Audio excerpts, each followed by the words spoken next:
there, Pittsburgh. City Commissioner Jeremy Johnson here. Welcome back to Commissioner's Corner, and welcome to 2018.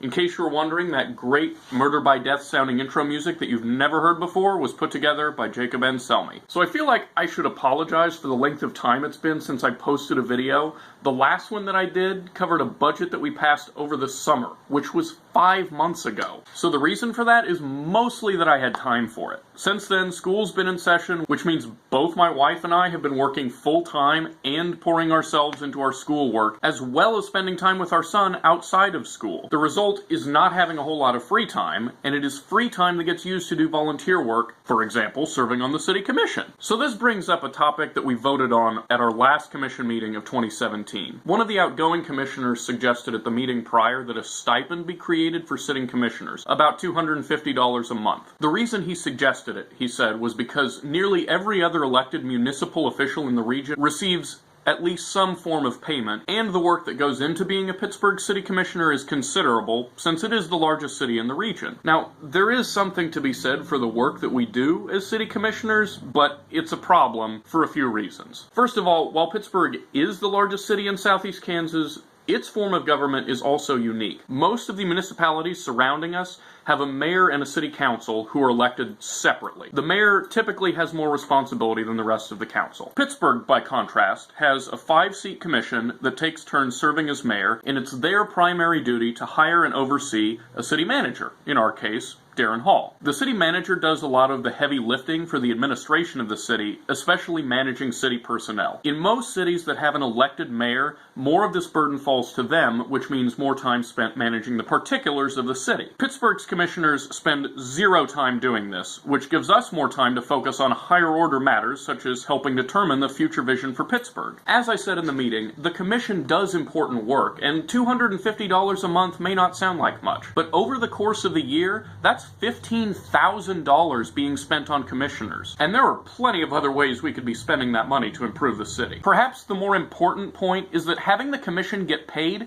makes it seem like we're doing something special or magical to move the city forward. We certainly play a role in that. When the commission gets more progressive policies get adopted, as the last 5 years will certainly attest to. But there are a lot of other factors in play in running a city. The on-the-ground, day-in, day-out work that the city staff put in is first and foremost in that equation. But equally important is an often overlooked aspect of city government: advisory boards and commissions. The city of Pittsburgh has 11 official advisory boards and commissions, you can check out the link down below, that do just what their name suggests. They offer advice to the city commission about various aspects of the city, from parks and trails to building codes and economic development. The city commission gets a lot of attention because we're the governing body that has the final say-so on every policy that the city adopts. But as commissioners, we generally don't write policy. If you look over most meeting agendas for the commission, the proposals that fill them up are being brought to us by city staff or, you guessed it,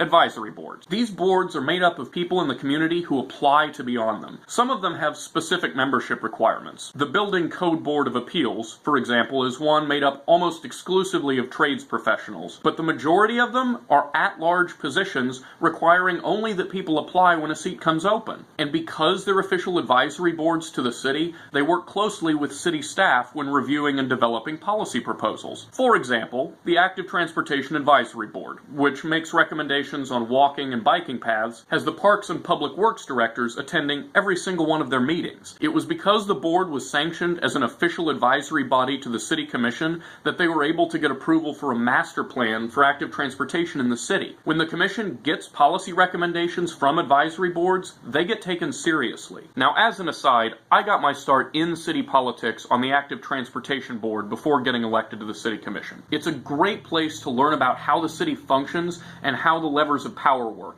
as well as a chance to get to know the people who make the city run. So for anyone interested in boosting their civic engagement, I strongly recommend starting on an advisory board. And these boards are not written in stone. The Active Transportation Board came into existence in 2014 when Livewell Crawford County, a local health advocacy group, began working with the city of Pittsburgh on a plan to increase active transportation. The Downtown Advisory Board was created the following year to further foster a growing downtown. So it's not unforeseeable that say an advisory body on renewable energy or sustainability could be created in the near future, as these are all priorities that we should have. Their creation and their subsequent impact is determined solely by the investment of Pittsburgh's residents. The reason that I am spending so much time discussing advisory boards is because none of the people who sit on them and make them function are paid for their work. They are made up of volunteers who want to see their community improved, and they do the work because they believe in it, not because there's any material benefit for them. I see the City Commission as being just one of the many parts that make the City of Pittsburgh what it is. A commissioner should do the work because they believe in it and want to see Pittsburgh improve. It's why I got on the commission in the first place. And it's for that reason that I plan to donate all of my commissioner pay to local charities, beginning with Women Helping Women, a Fairy Godmother Fund, who, by the way, do great work, and you should check out their website in the link down below. Until next time, citizens.